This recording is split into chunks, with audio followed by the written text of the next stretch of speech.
সম্মানিত তাওহীদি জনতা, বারাইপুর ৭ নং ওয়ার্ডবাসী, আজকে আমরা ৩ রাস্তার মোড়ে কেন দাঁড়িয়েছি সকলে অবগত আছি। আসলে আমরা ৩ রাস্তার মোড়ে দাঁড়ার কথা নয়, আমরা দাঁড়িয়েছি একটি গোষ্ঠী, একটি সংগঠন যেটি নিজেদেরকে ইসলামিক দল দাবি করে, যার নাম হচ্ছে হিজবুত তাওহীদ। হিজবুত তাওহীদ যদিও নামটি শুনতে সুন্দর দেখা যাচ্ছে, আসলে বিতর্কভাবে এদের সম্পূর্ণ কাজ হচ্ছে কুফরি কাজ। বলেন নাউযুবিল্লাহ। আপনারা শুনলেই বুঝতে পারবেন এদের আকীদাগুলো আসলে এরা কি যাচ্ছে বাংলাদেশের ভিতরে।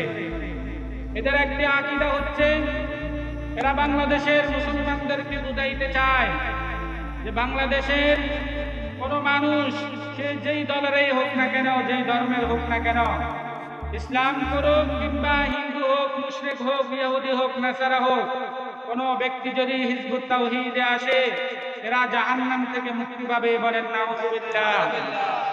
অথচ আমরা জানি রাসূলুল্লাহ সাল্লাল্লাহু আলাইহি ওয়াসাল্লামের উপর নবুয়ত লাভ করার পরে, কোরআন নাযিল হওয়ার পরে সমস্ত ধর্ম বাতিল হয়ে গেছে।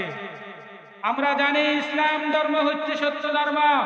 কোরআনে আল্লাহ তাআলা বলেছেন, ইন্নাদ দীনা ইনদাল্লাহিল ইসলাম ওয়া মান ইয়াবতাগি গায়রাল ইসলামি দীনান ফালান ইউকবালা মিনহু ওয়া হুয়া ফিল আখিরাতি মিনাল খাসিরিন। ইসলাম ছাড়া অন্য কোন ধর্ম যারা গ্রহণ করবে তারা হচ্ছে বাতিল, তারা হচ্ছে ক্ষতিগ্রস্ত। এইজন্য আমরা বলতে চাই হিজবুত তাওহীদ তারাও বাতিল। সকলে বলেন বাতিল।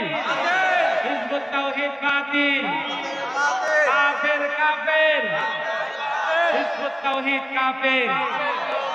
তাদের আরেকটি আকীদা হচ্ছে তারা বলে যে পর্দা নাকি ইসলামের কোন বিধান নয়। বলেন নাউযুবিল্লাহ। কোরআনে আল্লাহ তাআলা বলেছেন পর্দা হচ্ছে ইসলামের বিধান। নামাজ যেমন ফরজ, রোজা যেমন ফরজ, পর্দাও মুসলমানদের জন্য ফরজ। কিন্তু হিজবুত তাওহীদ তাদের মিটিংগুলো দেখতে দেখবেন, তাদের সমাবেশগুলো দেখতে দেখবেন, তারা মহিলাদেরকে নিয়ে, পুরুষদেরকে নিয়ে একসাথে সমাবেশ করে। বলেন নাউযুবিল্লাহ। তারা ইসলামিক দাবি করে, কিন্তু তারা আমাদের এই সহজ সরল মনা মুসলমানদেরকে তাদের ঈমান বিধ্বংসী আকীদা নিয়ে, কার্যকলাপ নিয়ে আমাদের মুসলমানদেরকে ঈমান হারা করতেছে। বলেন নাউযুবিল্লাহ।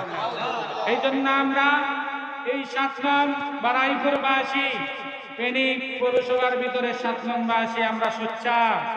আমাদের ঈমানি দায়িত্ব আছে, শুধু ইমাম এবং খতিব এবং মুয়াজ্জিন সাহেবদের দায়িত্ব নয়।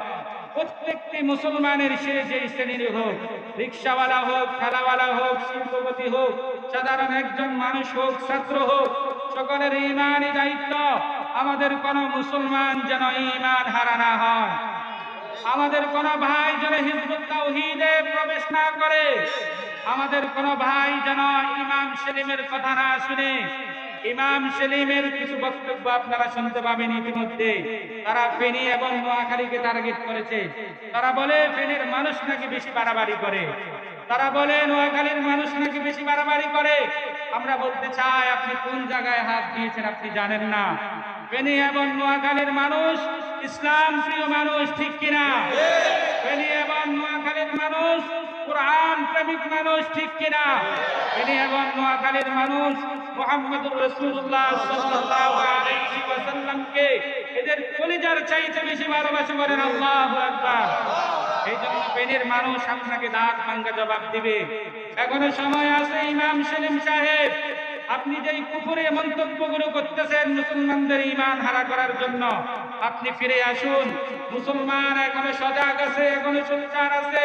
আপনি যদি ফিরে না আসুন, এই দেশের তাওহীদি জনতা প্রশাসনিকভাবে, আইনগতভাবে আপনাকে যে আওতায় আনা দরকার সেই আওতায় আনি ছাড়ছে ইনশাআল্লাহ।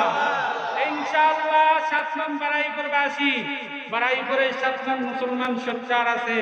আপনার যেভাবে জবাব দরকার সেইভাবে উত্তম মাধ্যম অবশ্যই জবাব দিবে, ঠিক কিনা?